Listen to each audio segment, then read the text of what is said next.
Alhamdulillah, asyhadu an la ilaha illallah wa asyhadu anna Muhammadar Rasulullah. Allahumma shalli wa sallim wa barik ala Muhammad wa ala alihi wa sahbihi wa man tabi'ahum bi ihsan, amma ba'd. Melanjutkan kajian Kitabur Riqaq dari kitab Sahih Bukhari. Ini kajian yang biasa dilaksanakan di Masjid Al-Furqan setiap Ahad pagi, Ahad kedua, atau pengajian jihad yang untuk sementara libur di masa pandemi ini, dan di kajian Ramadan kita tayangkan secara live ya. Dan kita sekarang masuk pada bab tentang yadkhulul jannata sab'una alfan bi ghairi hisab, akan masuk surga 70.000 orang tanpa hisab. Jadi kalau kemarin membahas hadis, ada manusia itu yang diproses hisabnya, ada juga yang tidak diproses hisabnya. Nah, ini kelompok lainnya yang sama sekali tidak akan dihisab. Hadisnya Imam Bukhari menuliskan dari 3 sahabat. Yang pertama Ibnu Abbas, yang kedua Abu Hurairah, yang ketiga Sahal bin Sa'ad. Hadis dari Ibnu Abbas cukup panjang. Di sini Nabi SAW menceritakan bahwa akan dihadapkan kepadaku umat-umat nanti pada hari kiamat. Dihadapkan kepada Nabi umat-umat dalam wahyunya. Fa akhadan nabiyyu yamurru ma'hul ummah. Ada seorang nabi yang dia diikuti oleh sekelompok umat. Ada juga wan nabi yamurru ma'hun nafar.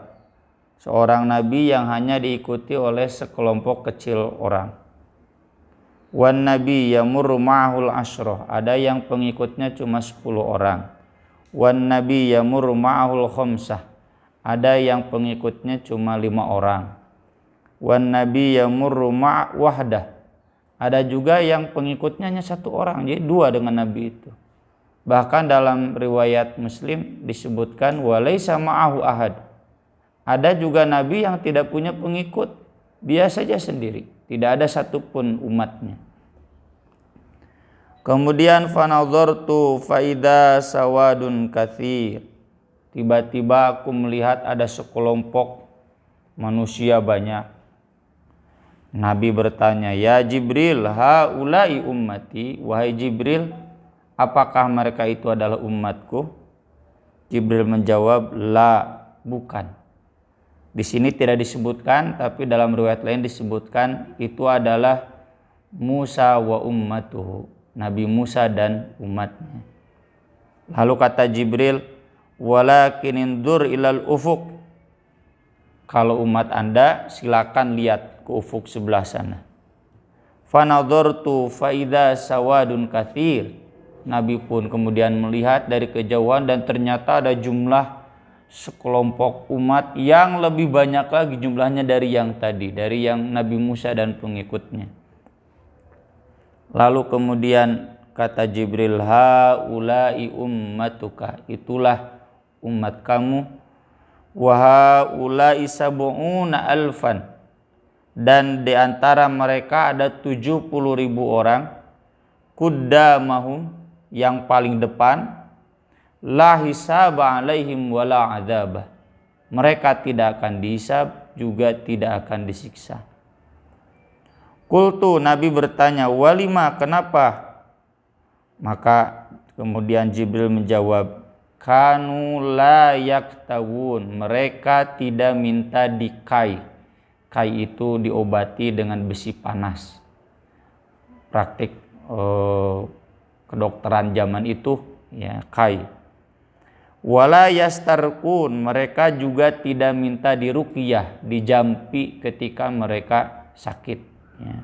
Ruqyah memang tradisi yang lumrah di Arab untuk mengobati orang yang sakit, yaitu dijampi. Di antaranya ada dalam Al-Quran, wa qila man raq wa dhanna annahu firaq. Raq itu yang meruqyah. Mana cari yang meruqyah? Cari yang meruqyah itu kebiasaan orang Arab sampai diabadikan dalam Al-Qur'an surat Al-Qiyamah.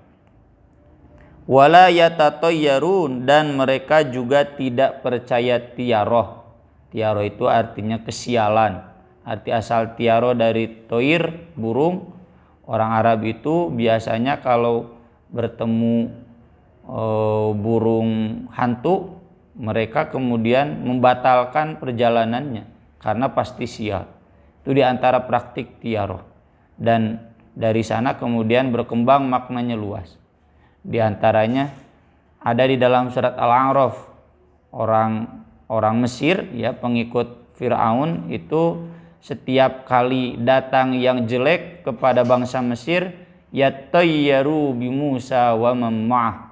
Mereka menganggap Musa dan pengikutnya sebagai penyebab kesialan tersebut. Jadi tiaroh itu meyakini adanya kesialan. Kalau begini, oh pasti sial. Oh ini sial karena begini-begini. Nah itu tiaroh.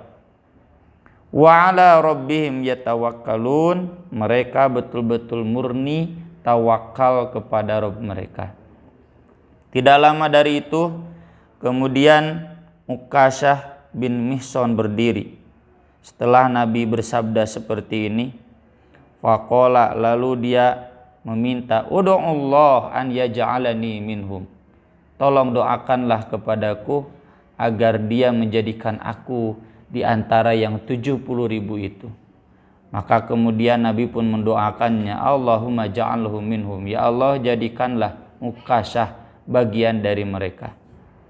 Lalu ada lagi sahabat lain yang berdiri, ud'ullah an yaj'alani minhum. Aku juga mau dong Rasul didoakan. Tapi kata Nabi, sabaqaka biha Uqasyah. Oh maaf, sudah terdahului oleh Uqasyah. Meski jatahnya masih banyak, masih 69.999, tapi Nabi menolak mendoakan orang yang tadi tidak disebutkan namanya. Ada beberapa penjelasan ya, kata Ibnu Hajar, mungkin yang pertama karena Nabi yakin dengan ketawakalan Uqasyah, dia bisa tawakal, sedangkan peminta berikutnya Nabi tidak yakin. Dan setelah orang itu ditolak oleh Nabi, maka sahabat yang lain pun tidak ada yang berani, takut ditolak juga. Ada juga yang menjelaskan Nabi sengaja menolak peminta berikutnya agar tidak tasalsul. Tasalsul itu jadi berturut-turut. Wah, pada meminta semua. Ya. Dan nanti kan harus diteliti dulu, betul tidak ini orang ini mampu yatawakkalun atau tidak. Masa yang tidak mampu yatawakkalun kemudian Nabi menyatakan iya.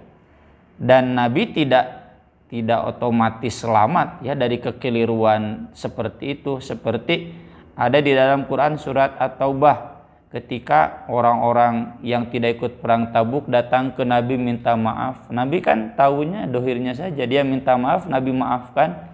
Tapi ternyata Allah menegur Nabi bahwa orang yang dimaafkan oleh Nabi itu sebenarnya tidak layak dimaafkan. Afallahu anka lima adzinta lahum hatta yatabayyana lakal ladzina shadaqu wa ta'lamal kadzibin. Jadi artinya Nabi menolak karena takut, siapa tahu ini sahabat yang tidak Nabi terlalu mengenalnya bukan orang yang layak untuk didoakan masuk golongan ini. Nah, di sini disebutkan yang 70.000 itu kuddamahum, kelompok yang paling awal. Nanti di dalam hadis Abu Hurairah, di hadis berikutnya dijelaskan bahwa mereka yang masuk surga 70.000 itu tudi wujuhum idaatal qamar lailatal badri.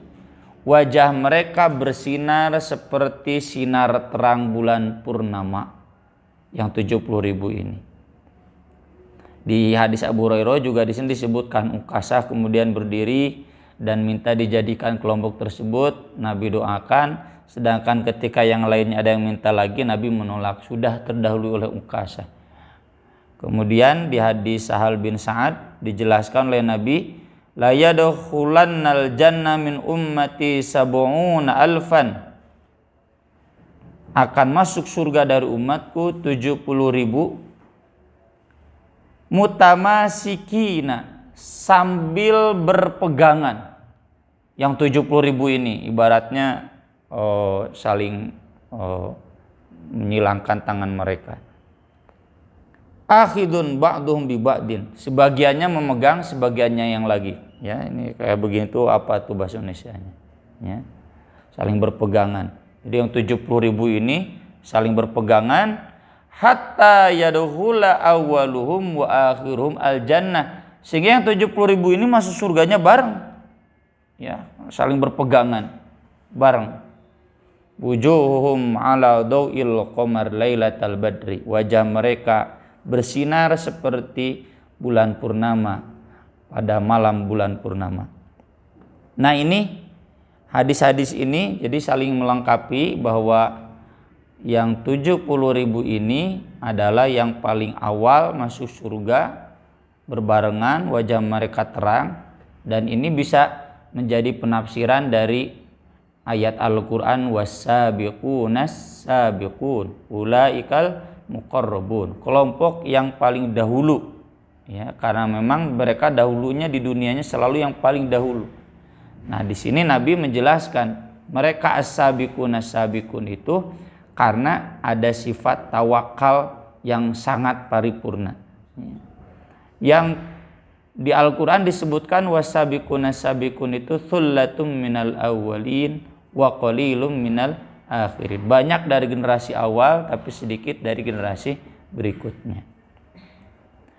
Nah, bedanya dengan hadis yang kemarin, kalau hadis kemarin Nabi menjelaskan bahwa nanti umat Islam itu ada yang dihisab, ada yang tidak dihisab. Yang tidak dihisabnya dijelaskan oleh Nabi, mereka punya catatan amal jelek, tapi karena amal baiknya lebih banyak, maka otomatis cuma diperlihatkan saja, ini amal jelek kamu di dunia, sudah ditutupi di dunia dan sekarang diampuni. Ini juga hakikatnya masuk surga tanpa dihisab. Tapi kalau yang ini beda lagi. Yang 70.000 ada keistimewaan, mereka masuk surga tanpa dihisab dengan kriteria utama wa ala rabbihim yatawakkalun. Nah, nanti ada hadis yang lain, ya, di mana Nabi SAW minta tambahan dari yang 70.000 ini. Tapi itu momentumnya pas Nabi hendak memberikan syafaat. Nanti ada pembahasan khusus, ya, di bab syafaat. Saya juga pernah tulis dalam buletin At-Taubah sampai 8, ya, jenis syafaat yang akan diberikan kepada umat Islam. Itu tentu yang terbaca oleh saya, tapi mungkin ada lebih banyaknya. Cuma yang terbaca oleh saya dari kitab Fathul Bari Syarah Nawawi ada 8 golongan, 8 jenis syafaat. Nah, salah satunya adalah Nabi memohon yang 70.000 ini minta ditambah. Maka kemudian Allah memenuhinya dengan menambah min kulli alfin sab'una alfan. Dari tiap 1000-nya nanti mendatangkan 70.000 lagi. Itu 70.000 dikali 7.000, ya, dari setiap 1000-nya dikali 70 berarti kurang lebih 4.900.000. Nah, bedanya yang 70.000 yang pertama dengan 4.900.000 berikutnya ini beda. Kalau yang ini yang pertama yang dijelaskan di hadis ini. Nah, yang 4.900.000 itu yang 70.000 dari 1.000 yang ini, itu yang masuk surga berikutnya dengan kriteria yang sama setelah melalui syafaat Nabi. Jadi hadis-hadisnya jangan membuat kita bingung, kok di sini 70.000, di yang lain ada tambahan, masing-masing dari 70.000 ini yang 1.000-nya bawa 70.000 lagi, dikali 70 ya berarti 4.900.000. Itu kata Ibnu Hajar, kalau dikompromikan berarti yang 70.000 ini yang pertama. Nah, yang 4.900.000 itu permohonan Nabi yang kedua kalinya kelak untuk syafaat. Jadi Yang tidak masuk 70.000 golongan pertama itu nanti masuk golongan yang 4.900.000. Kalaupun tidak masuk ke sana, karena 4.900.000, wah itu penduduk Indonesia saja 200 juta ya. Umat Islamnya konon 160 juta. Ya, berarti sangat sedikit kalau 4 juta. Kalaupun kita tidak masuk ke sana, bukan berarti kemudian kita otomatis disiksa dulu di neraka. Kan ada hadis yang dibahas kemarin, yaitu orang-orang yang ada catatan amal dosanya tetapi masih lebih banyak catatan amal baiknya, dan mereka dihisabnya itu hanya yuhasabu hisabay yasir, diperlihatkan saja, ini amal jelek kamu dulu di dunia ditutup dan sekarang di akhirat diampuni. Nah itu jadi ini yang masuk surga tanpa dihisab berarti secara umum ada dua kelompok. Ada yang kelompok ini yang 70.000, yang ini nanti juga merekrut dari 1.000-nya itu masing-masing 70.000 lagi sehingga jadi 4.900.000. Ada juga kelompok yang dibahas di hadis kemarin yang bukan kelompok ini. Kelompok ini menjadi istimewa karena ada tawakalnya. Dan tawakalnya di sini disebutkan dalam 3 hal. Tawakal itu kan dari wakil. Wakil itu mewakilkan, ya, memohon, konteksnya Allah untuk menjadi wakil. Wakil itu ibarat saya sakit mau ngambil uang dari bank, bikin surat kuasa ya kepada si A, maka si A itu wakil saya hanya tinggal diam di rumah, nanti si A itu yang mewakili saya membereskan segala sesuatunya, tahu-tahu uang ada di rumah saya. Seperti itu juga tawakal kepada Allah. Tawakal kepada Allah itu kita serahkan semua urusan kita kepada Allah. Allah itu ni'mal wakil, sebaik-baiknya yang bisa dijadikan wakil, maka kita tahu beres saja. Meski tentu ya masalah ibadah, masalah usaha itu urusan lain. Itu kewajiban. Ya, jadi tidak perlu ada pertanyaan, ini tawakal dulu, usaha dulu, bareng lah. Usaha sambil tawakal, usaha satu hal, tawakal satu hal. Ketika usaha mampu tawakal, tidak mampu usaha juga tawakal. Tawakal itu mengiringi. Kalau contoh misalkan saya punya kewajiban menafkahi keluarga saya, itu kewajiban itu saya jalankan dengan tawakal. Ini kemampuan saya, selebihnya kemudian saya serahkan sama Allah. Allah mampu menjadi wakil dalam memenuhi kebutuhan kehidupan keluarga saya. Itu tawakal. Jadi jangan kemudian ada pemahaman yang sempit. Udah tawakal saja, nggak perlu usaha. Allah mampu menjadi wakil kita dalam segala hal. Mana mungkin Allah menjadi wakil kita dalam segala hal kalau ternyata faktanya kita melanggar kewajibannya. Kewajiban dalam hal tidak bekerja itu, tidak berusaha. Kayak belajar itu kewajiban ya. Masalah nanti ilmu yang kita dapatkan banyak, sedikit, ngerti atau tidak, yaitu tawakal kepada Allah ya. Tapi bukan berarti dengan tawakal ya udahlah nggak belajar, nanti gimana Allah ngasih ilmu saja. Bagaimana Allah bisa menjadi wakil kita, rela menjadi wakil kita kalau faktanya kitanya sendiri tidak mengamalkan kewajiban belajar. Tapi khusus untuk hadis ini ada pengecualian dalam hal satu penyakit. Tawakal dalam penyakit yang diajarkan dalam hadis ini tidak menempuh pengobatan. Imam An-Nawawi, Imam Al-Qadiyad menjelaskan, dan ini pernah saya tulis di buletin, juga ada di buku Islam Kafah jilid 3 dengan judul Tawakal Paripurna, data-data penjelasan para ulamanya.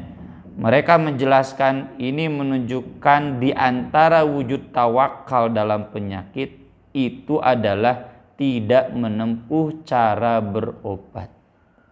Meski Nabi pernah berobat dan menganjurkan berobat, itu hanya menunjukkan boleh saja.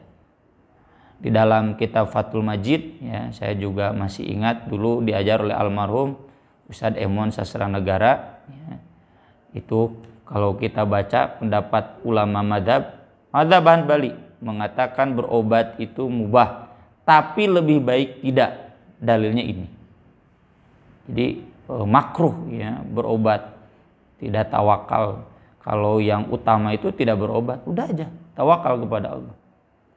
Yang kedua, mazhab Maliki sama, mau berobat tidak berobat dua-duanya mubah, tapi dua-duanya harus tawakal. Kemudian hanya Imam Abu Hanifah dan Imam Syafi'i yang mengatakan sunat berobat itu. Tidak ada yang mengatakan wajib. Ya. Kenapa? Karena sudah jelas. Ya, kata Imam Ibnu Taimiyah, ini hadis menganjurkan kalau kita tawakal paripurna, ya sudah. Tidak berobat pun tidak apa-apa. Karena jelas Al-Quran mengajarkan kesembuhan itu datangnya dari Allah.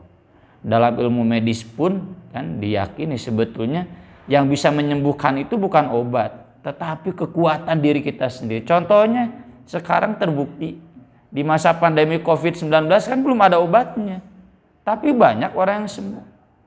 Itu bukan karena obatnya, tapi karena kekuatan imun.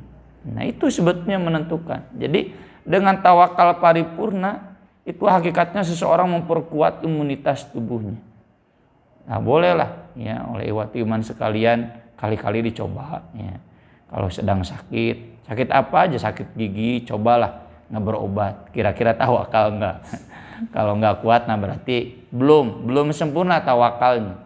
Meski tawakal dalam aspek lain kalau dia tetap berharap kepada Allah, cuma kualitas tawakalnya belum seperti tawakal yang ada di hadis ini. Jadi kalau sekali-kali flu ya atau sakit mah itu jangan ingat obat-obat mah, apalagi ingat dokter. Coba beranikan kita tidak berobat tapi berdoa saja kepada Allah, pertaruhkan tawakal kita sembuh atau tidak. Karena kalaupun kemudian kita meninggal, itu bukan meninggal gara-gara penyakit, meninggal karena takdir Allah. Ya, dalam konteks ini, jadi sekali lagi, tawakal dalam konteks penyakit itu ada pengecualian. Boleh tawakal yang paripurnanya itu tawakal dengan tidak berobat. Meski bukan berarti orang yang berobat tidak tawakal. Kalau dia dengan berobatnya masih tetap menggantungkan harapan yang penuh kepada Allah, berarti dia berobat tawakal, cuma tidak masuk kategori hadis ini. Yang masuk kategori hadis ini dia yang tawakal dengan tidak berobat. Ya itulah kalau boleh saya usul, coba kali-kali nanti oleh ikhwati iman dicoba, dan saya juga pernah mencobanya ya. Meski tidak selalu ya. Tapi sering dicoba ya. Di antaranya pernah saya sakit kaki ya, semacam borok begitu. Itu berbulan-bulan, hampir 1 semester ya, tidak pakai sepatu, ingkud-ingkudan gitu. Ini saya mencoba bertaruh sembuh atau tidak. Ternyata alhamdulillah sembuh. Sekarang bisa sembuh meskipun lama ya. Dan menurut salah seorang ustadz saya di Garut, memang begitu, beliau mengajar sebetulnya yang namanya penyakit itu pasti sembuh. Cuma masalahnya kita kuat sabar atau tidak, kuat tawakal atau tidak, bisa sembuh. Kan gara-gara kita tidak tawakal, tidak sabar, yang gewa cager, jadi larinya ke obat. Nah, jadi itu ada pembenarannya juga dengan hadis ini. Jadi sekali lagi tidak perlu ada perdebatan apakah harus berobat atau tidak. Kalau harus itu tidak ada perintahnya. Sabda Nabi tadawau, berobat itu bukan berobat lah, tapi silahkan. Karena jawaban dari pertanyaan atanadawa, silahkan dibuka. Itu kan riwayat Abu Daud. Dalam Aunul Ma'bud, dalam kitab-kitab syarah hadis menjelaskannya begitu. Bolehkah kami berobat? Maka Nabi menjawab tadawau, perintah. Sesudah jawaban seperti itu bukan perintah wajib, para ulama menjelaskan, tapi silahkan berobat asal tetap tawakal ya, tawakal itu wajib. Tadi kan kita sudah bahas, ada usaha, tidak ada usaha, mampu usaha, tidak mampu usaha, tawakal wajib. Bapak-bapak, ibu-ibu yang berobat ya, rekan-rekan yang berobat tetap wajib tawakal. Cuma yang dibahas dalam hadis ini tawakal yang istimewa, tawakal yang juga tidak berobat. Bahkan juga la yastarqun, tidak meminta diruqyah. Hadis ini tidak bertentangan dengan hadis-hadis yang menjelaskan sunnah Nabi dalam ruqyah. Karena faktanya Nabi tidak pernah minta diruqyah. Bagaimana mengopromikannya? Mengopromikannya berarti boleh meruqyah itu. Saya kalau datang menjenguk, saya ruqyah, itu sunnah. Cuma ketika saya sakit, saya mohon diruqyah, nah itu tidak. Kenapa? Cukup tawakal kepada Allah. Doa saya sendiri harus saya yakini bisa didengar oleh Allah. Itu orang tawakal. Maka terlebih lagi kalau orang baru sakit, sakitnya juga baru setengah hari udah update status. Ya. Tujuannya apa? Ngarah lebanu ngalongok. Wah, itu jauh dari tawakal. Cenah usah jangan suudon. Saya bukan suudon, hanya saling mengingatkan saja. Jangan sampai kita seperti itu, nyatanya memang karena tidak tawakal. Udah aja, repeh saja urusan sakit kita, kayak Nabi Ayub lah. Rabbi inni massaniyad-dur wa anta arhamur rahimin anni massaniyasy syaiton binusb. Nabi Ayub cukup berdoa sama Allah saja. Itu wujud tawakal. Jadi sekali lagi, ruqyah sunnah, meruqyah. Ada orang sakit kita ruqyah sunnah. Tapi untuk kita sendiri ketika kita sakit, kita nggak perlu meminta ruqyah orang lain. Ruqyah oleh diri kita sendiri. Ya. Meski boleh tadi, tapi ukuran ketawakal yang hebatnya itu nggak minta diruqyah. Dan yang ketiga, wala yatatayyarun, ini tidak ada pengecualian sama sekali. Tiaroh itu mutlak haram, syirik. Orang kalau masih percaya sial-sial, kenapa ya saya kalau hari Jumat selalu begini. Nah itu ketika dia mengatakan seperti itu, berarti dia sudah tiaroh. Akidahnya sudah tidak murni, takdirnya kepada Allah Subhanahu wa taala. Ada unsur syirik dalam hatinya. Jadi kalau ruqyah ada pengecualian, berobat ada pengecualian. Maksud pengecualian itu boleh ya diamalkan, tidak mencederai akidah. Tapi kalau tiaroh nggak boleh sama sekali mencederai akidah. Kalau ruqyah diamalkan, berobat diamalkan, itu tidak mencederai akidah, hanya mengurangi nilai ketawakalan yang dijelaskan di hadis ini. Itulah mungkin mengapa Nabi SAW sampai menyebut mereka akan yang ada di barisan paling depan, masuk surga paling awal, wajahnya terang seterang bulan purnama, dan mereka masuk berbarengan, menunjukkan kesamaan akhlak dan akidah di antara mereka betul-betul sehingga sampai diistimewakan oleh Allah Subhanahu wa taala. Sekian yang bisa saya sampaikan pada kajian sore ini.